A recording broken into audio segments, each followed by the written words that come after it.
Hey, it's Clay Trader, and this will be a video chart on ticker symbol DRYS. We will take a look at the 30-minute time frame. Real quick, what do I mean by 30-minute in case maybe you're new to charts? Instead of each one of these candlesticks representing 1 day's worth of price action, which is what you would normally see, each one represents 30 minutes. So while this here may look like several days worth of time, it's actually just today's price action broken down into 30-minute time slices. I like to this time frame. I think does a good job of telling the quote-unquote story of the price. And in this situation, makes mapping out a very logical question quite straightforward. And the question revolves around the fact that today, price made a very powerful move. Nobody's going to argue against that. But that does bring up the question, is there any sort of true power behind this move? Is there any sort of genuine strength? Or is this just some sort of knee-jerk reaction, dead cat bounce? I have no idea, but like I said, by using charts, we can make answering that question very straightforward. And in my mind, it revolves around a single level. And that's why I love charts. Makes things very straightforward. And that level is down here at $4.20. Why is $4.20 so important? Well, hopefully we can all agree on the logic that price movements with genuine power, with true strength, the price is going to progress forward. The price is not going to go back to where it was.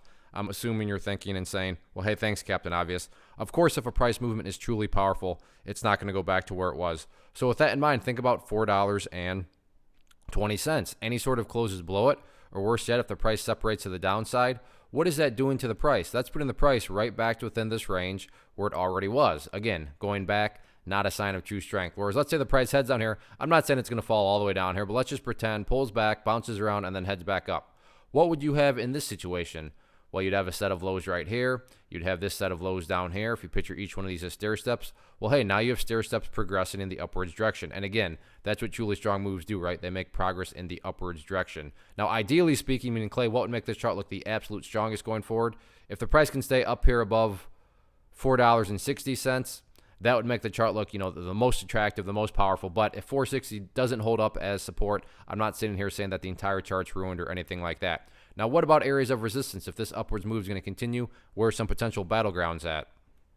So for this, need to scrunch up the chart here a little bit, because we do have to go back quite a bit of ways in the chart's history. Next key area of resistance, go right up here at about $5, and we'll call it $5.55, give or take a little bit after $5.50, just in case this move really continues to power upwards.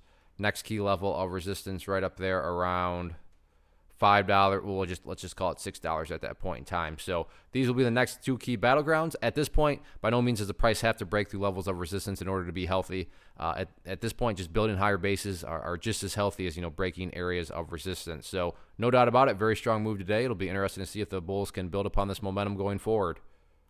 One of the most popular questions I get is, hey, Clay, how do you find the stocks that you trade? So what I've done is put together this free resource guide where I talk about the tools that I use to locate stocks that I find interesting and think may have potential. So if that sounds like something that could add value to you as a trader, then by all means, click right there to get access to the guide. The guide itself is very short and to the point, and like I say, it is free. Thanks for watching. Have a good one.